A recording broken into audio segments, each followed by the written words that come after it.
Assalamualaikum warahmatullahi wabarakatuh.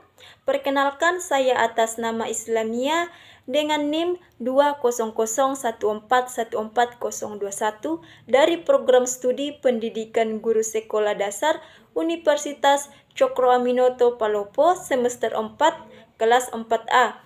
Video ini saya buat untuk memenuhi syarat ujian akhir semester dari pembelajaran tematik.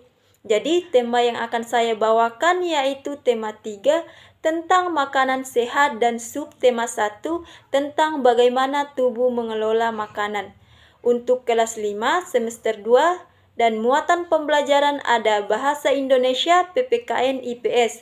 Materi pembelajaran pertama dengan metode pembelajaran ceramah dan sistem penilaian dengan pengamatan sikap, tes pengetahuan, dan presentasi. Kompetensi dasar dari bahasa Indonesia yaitu menganalisis informasi yang disampaikan, paparan iklan dari media cetak atau elektronik, dan indikator pencapaian kompetensi. Yang pertama, mengidentifikasi unsur-unsur yang ada pada iklan media cetak atau media elektronik. Indikator dari PPKN yaitu menilai keberagaman sosial budaya masyarakat, menyelenggarakan kegiatan yang mendukung keberagaman sosial budaya masyarakat, dan indikator pencapaian kompetensi yaitu menjelaskan nilai-nilai Pancasila terkait keberagaman sosial budaya di masyarakat dan mengamati keberagaman sosial budaya di masyarakat, dan membuat gambar cerita yang menjelaskan keberagaman budaya. Dan indikator untuk IPA yang pertama menganalisis bentuk-bentuk interaksi manusia dengan lingkungan dan pengaruhnya terhadap pembangunan sosial budaya dan ekonomi masyarakat Indonesia. Yang kedua, menyajikan hasil analisis tentang interaksi manusia dan lingkungannya dan pengaruh terhadap pembangunan sosial budaya dan ekonomi masyarakat Indonesia. Dan indikator pencapaian kompetensi yaitu mencari bentuk-bentuk interaksi manusia dengan lingkungannya. Selanjutnya, menganalisis pengaruh interaksi manusia dengan lingkungan terhadap pembangunan sosial, budaya, ekonomi masyarakat Indonesia, dan membuat laporan tentang interaksi manusia dengan lingkungannya.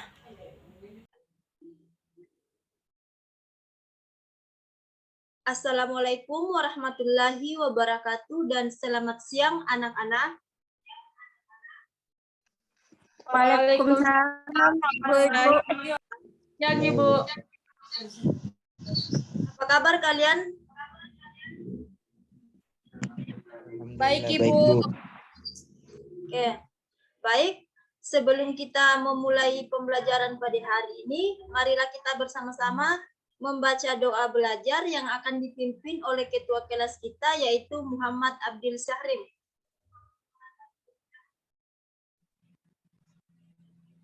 Baik, dimulai.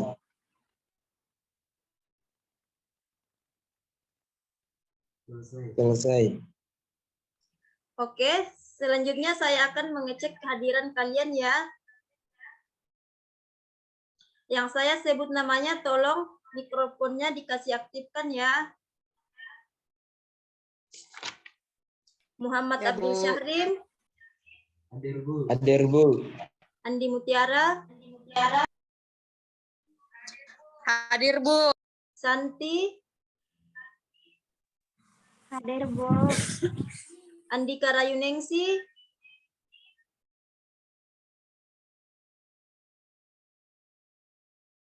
Oke, mungkin jaringannya jelek ya. Baiklah, pada hari ini kita akan belajar pada tema 3 tentang makanan sehat dan subtema 1 bagaimana mengelola makanan. Jadi tujuan pembelajaran pada hari ini ada 3 mata pelajaran, yaitu Bahasa Indonesia, IPS, dan PPKN.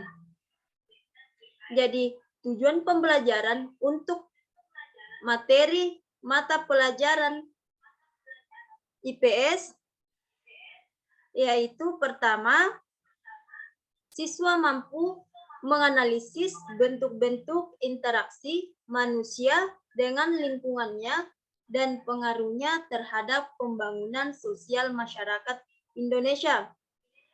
Yang kedua, siswa mampu menganalisis bentuk-bentuk interaksi manusia dengan lingkungannya dan pengaruhnya terhadap pembangunan budaya masyarakat Indonesia.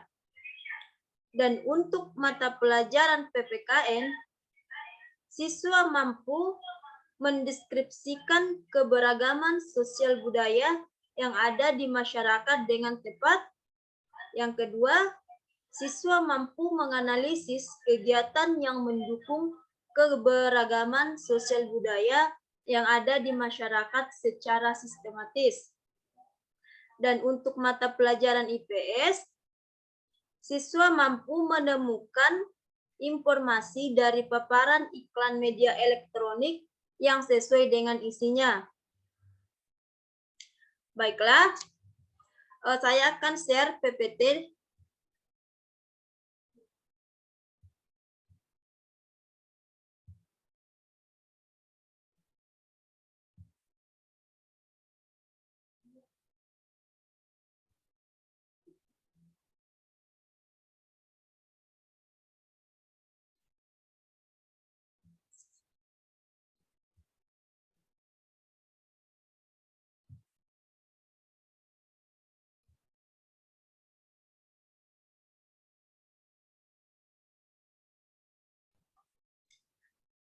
Anak-anak, apakah PPT sudah jelas di depan layar kalian?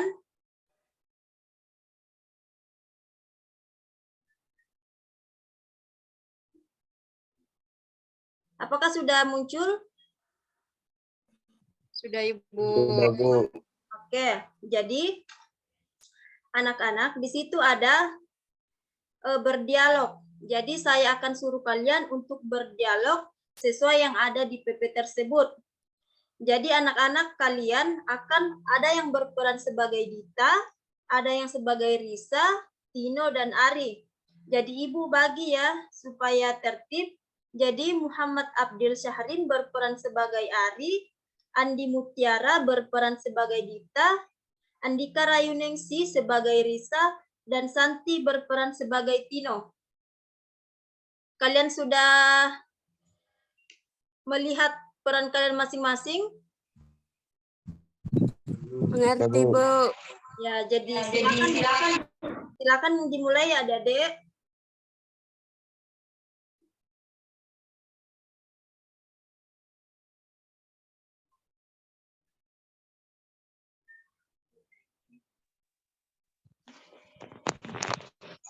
Ya, Bu.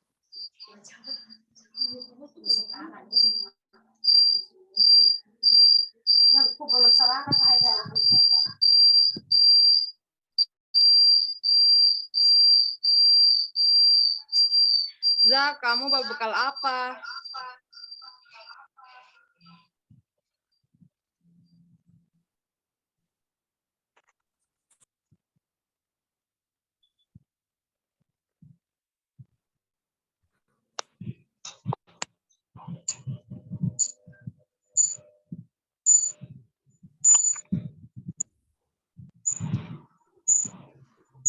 Za, kamu bawa bekal apa?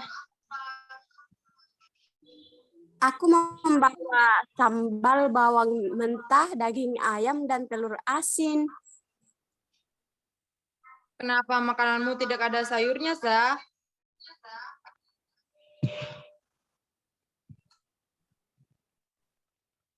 Aku tidak begitu menyukai sayur, Dit. Rasanya tidak enak, apalagi sawi.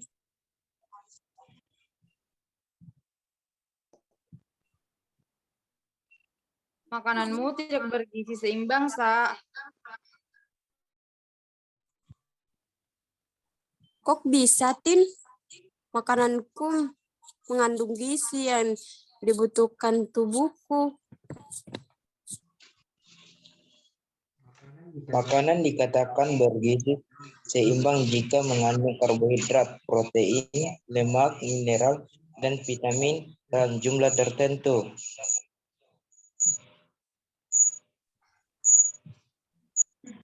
Begitu ya, Ar? Aku baru tahu. Iya, Zah. Ada lagi, kamu harus mengurangi makanan sambal. Kenapa, Dit?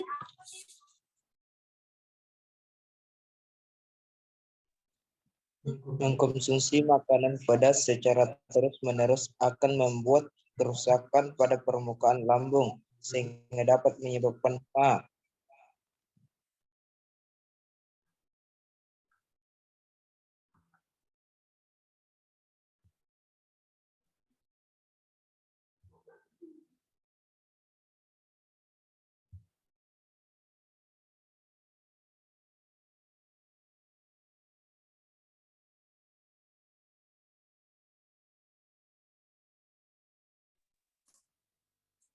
Jadi organ pencernaan kita sangat penting sehingga harus kita jaga dengan baik.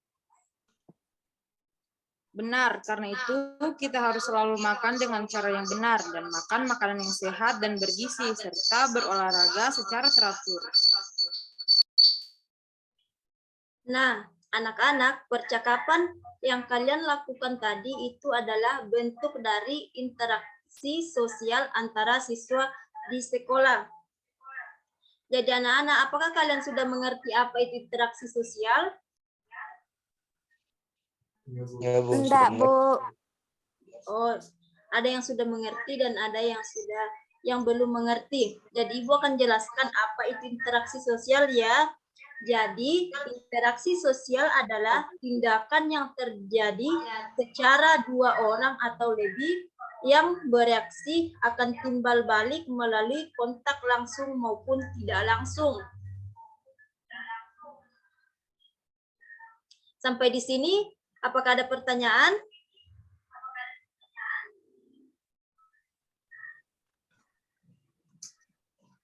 Tidak ada, Bu. Baiklah, kita akan lanjut ke materi berikutnya. Jadi, dalam kehidupan kita sehari-hari, manusia juga melakukan suatu hubungan dengan orang lain. Hubungan dengan lingkungannya itu disebut interaksi sosial. Jadi, perhatikan gambar yang ada di depan layar itu. Itu adalah merupakan contoh dari interaksi sosial ya, anak-anak. Di situ beberapa gambar di atas adalah contoh interaksi yang ada di lingkungan sekitar. Di sekitar kita. Lingkungan adalah segala sesuatu yang berada di sekitar manusia. Lingkungan mempengaruhi perkembangan kehidupan manusia, baik secara langsung maupun tidak langsung. Lingkungan hidup manusia terdiri atas lingkungan alam dan lingkungan sosial. Jadi di sini tuh kalian ada gambar anak-anak yang sedang belajar, ada ibu guru yang sedang mengajar, dan ada gotong royong. Itulah contoh dari interaksi sosial di lingkungan masyarakat. Jadi, lingkungan alam adalah lingkungan yang terbentuk secara alamiah tanpa campur tangan manusia. Lingkungan alam ada dua, yaitu berada di daratan dan perairan. Anak-anak, kita ini berada di mana? Daratan atau perairan? Daratan, Bu. Ya, betul, daratan. Jadi lingkungan alam terdiri dari komponen abiotik dan biotik. Ada anak-anak yang tahu apa itu komponen abiotik dan komponen biotik?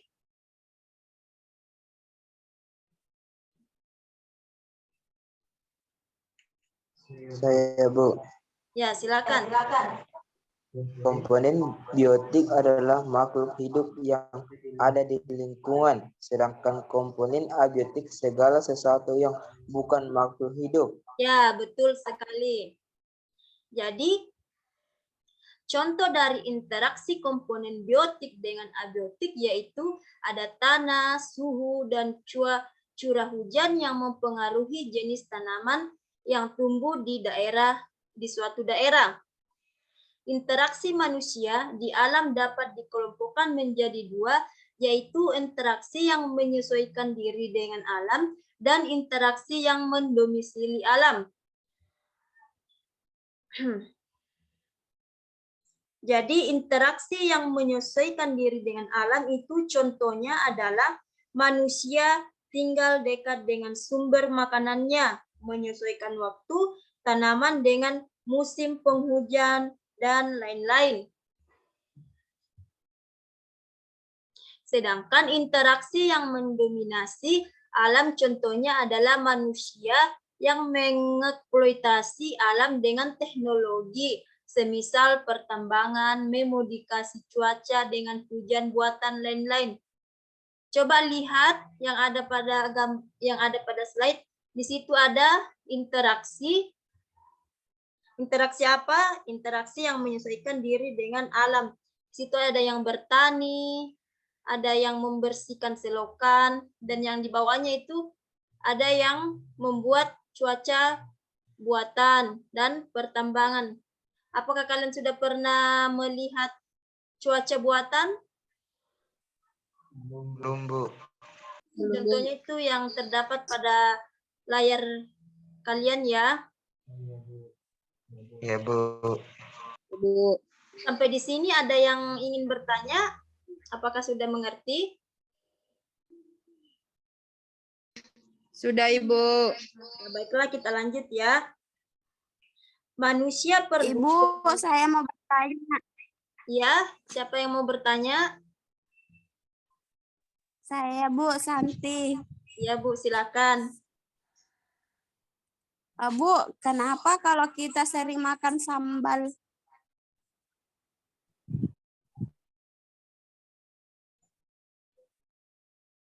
Ya, kepada Santi, kenapa? Apa pengaruhnya, Bu, kalau saya sering makan sambal, jarang makan sayur? Jadi kalau kamu ada penyakit mabuk tidak?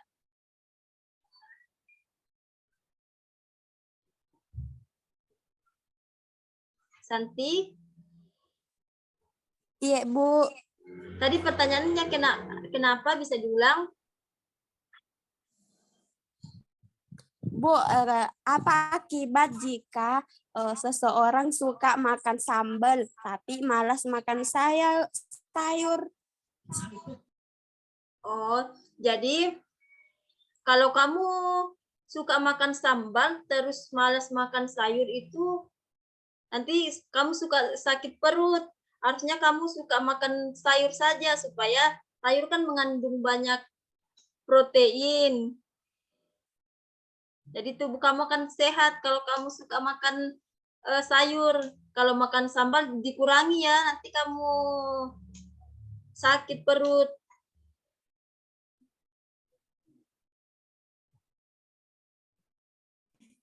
Oh iya, Bu. Terima kasih. Biar kalau saya di rumah, biar nggak sering makan sambal, saya akan rajin makan sayur, Bu. Ya, perbanyak ya makan sayurnya. Iya, Bu. Ya, kita lanjut ya. Sudah tidak ada yang bertanya. Ya, Bu, sudah tidak ada. Kita lanjut. Jadi, manusia perlu berhubungan atau berkomunikasi dengan yang lainnya sehingga terjadi proses sosial. Dalam interaksi sosial, hubungan terjadi antara orang perorangan, orang dengan kelompok, dan kelompok dengan kelompok.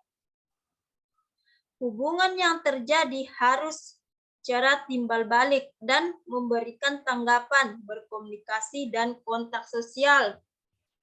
Jadi kalian lihat yang ada di PPT itu Ada yang interaksi berindividu, ada yang interaksi individu dengan kelompok, dan interaksi kelompok dengan kelompok. Di situ ada yang konsultasi kepada dokter, ada yang diajar sama mamanya, ada yang ibu guru sedang mengajar, ada yang sedang rapat. Itu adalah contoh yang sedang rapat itu adalah interaksi individu dengan individu. Dan kalau interaksi dengan individu dengan kelompok ya yang ini. Kalian melihat yang di layar kalian? Lihat, Bu. Lihat, Bu. Ya. Lanjut ya. Jadi, manusia adalah makhluk sosial yang selalu berinteraksi dengan orang lain. Ketika berinteraksi, terkadang terdapat perbedaan antara yang satu dengan yang lainnya, seperti pada masyarakat Indonesia. Masyarakat dengan berbagai latar belakang yang berbeda dari agama, ras, suku, budaya, dan bahasa, dan adat istiadat. Di sini ada yang beragama Kristen? Tidak ada, Ibu. Tapi kalian ini pasti berbeda suku kan? Iya, Ibu. Saya Bugis, Bu. Saya juga Bugis. Dari suku Toraja ada enggak? Abdil, Bu, mungkin dari suku Toraja. Iya, tapi walaupun kalian berbeda suku, kalian harus tetap saling menghormati ya. Ya, Bu. Jangan ada dari misalnya ada dari suku Papua yang hitam dan kalian tidak mau berteman sama dia, itu tidak boleh ya. Baik, Ibu. Kita harus saling menghargai satu sama lain. Nah, perbedaan ini jangan sampai membuat kita terpecah-pecah. Keberagaman bangsa Indonesia merupakan kekayaan bangsa yang wajib kita jaga dan lestarikan dalam persatuan Indonesia. Seperti semboyan yang kita Bhinneka Tunggal Ika. Ada yang tahu nggak artinya Bhinneka Tunggal Ika? Berbeda-beda tetapi tetap satu, Ibu. Ya, itu tertuang dalam Pancasila sila ketiga. Di sini ada yang hafal Pancasila? Saya, Bu. Ya, silakan.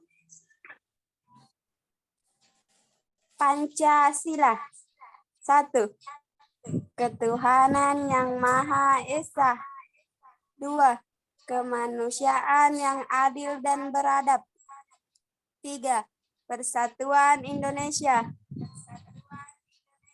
4. Kerakyatan yang dipimpin oleh hikmat kebijaksanaan dalam permusyawaratan perwakilan. 5.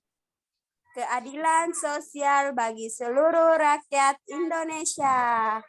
Nah,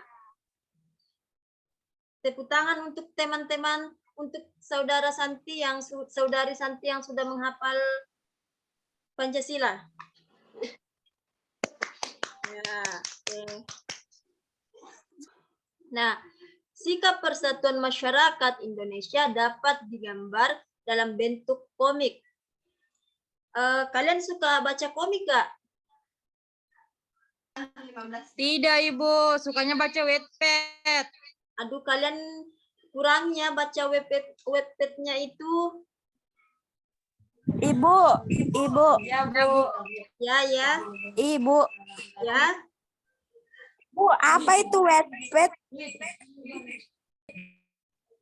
Wattpad, tanya kepada Andi Mutiara, Wattpad itu apa, Andi Mutiara?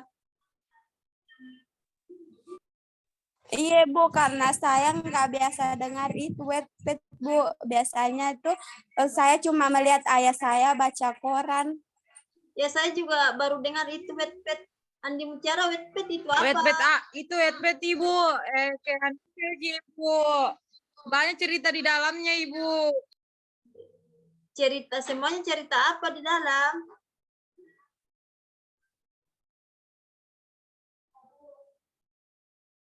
Ada cerita horor Ibu.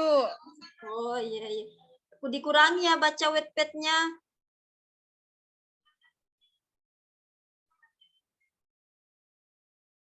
Jadi kita kembali Baik ke Ibu. pelajaran. Jadi ada yang tahu nggak artinya itu komik?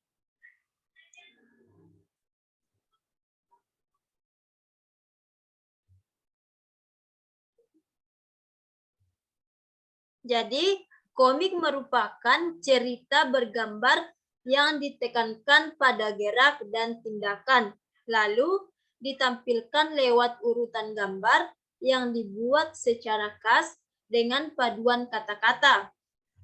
Di samping penyajian, cerita komik juga mampu untuk mengekspresikan berbagai gagasan dan pemikiran.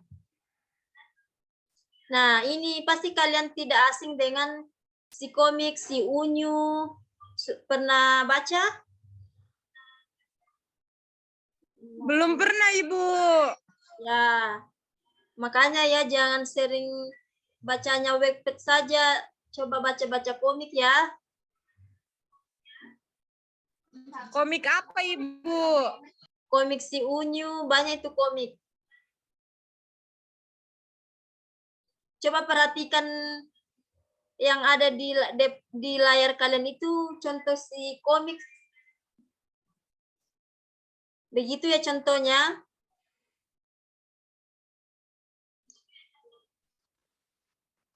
Ya Ibu. Nah, kita lanjut ya.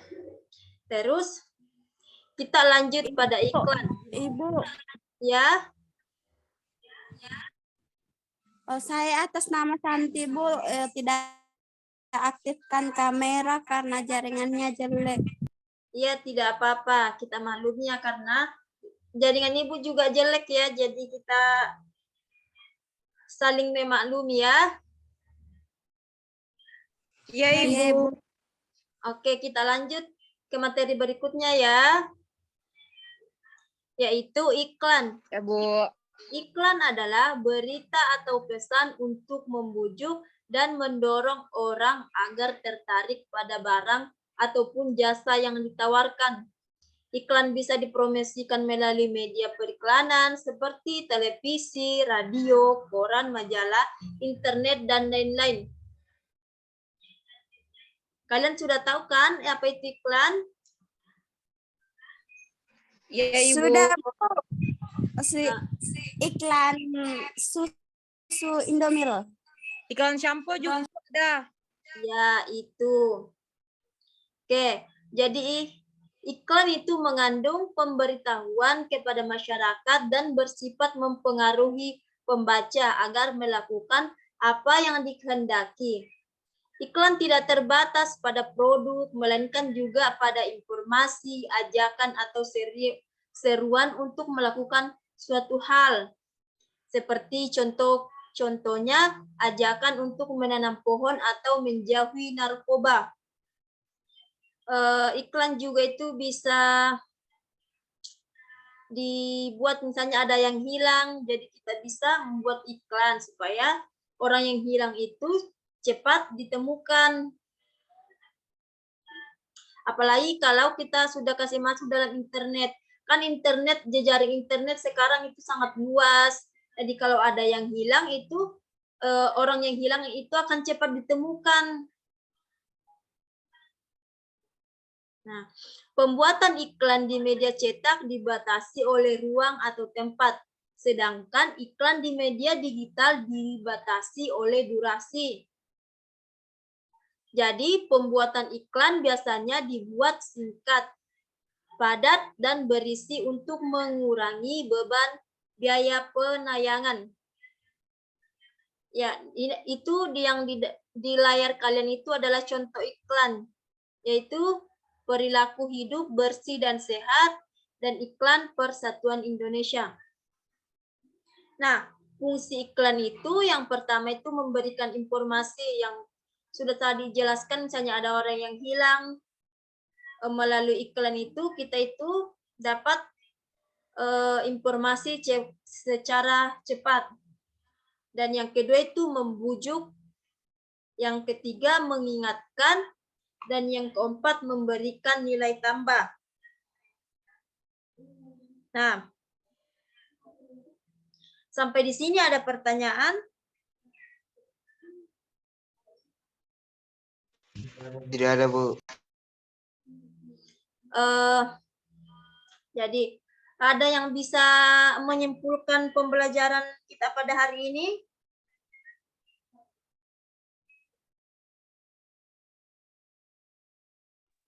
Saya, Bu. Ya, silakan.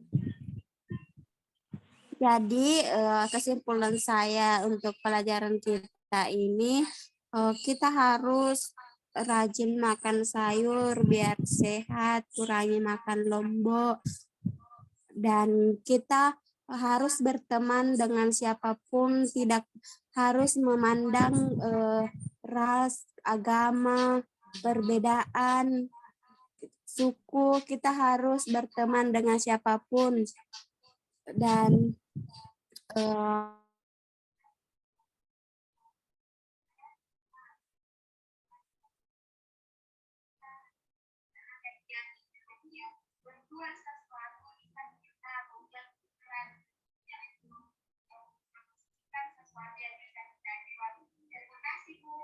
Iya, oke.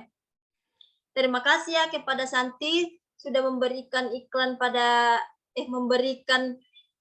terima kasih kepada Santi ya sudah memberikan kesimpulan pembelajaran kita pada hari ini ya. Jadi saya tutup pembelajaran hari ini dengan ucapan wabillahi taufiq wal hidayah. Wassalamualaikum warahmatullahi wabarakatuh. Waalaikumsalam. Waalaikumsalam warahmatullahi wabarakatuh. Oke, jadi sebelum kita pulang ke rumah, marilah kita bersama-sama membaca doa yang akan dipimpin oleh ketua kelas kita. Ya, baik, sebelum kita pulang, mari kita membaca doa. Berdoa dimulai. Selesai. Oke, terima kasih anak-anak.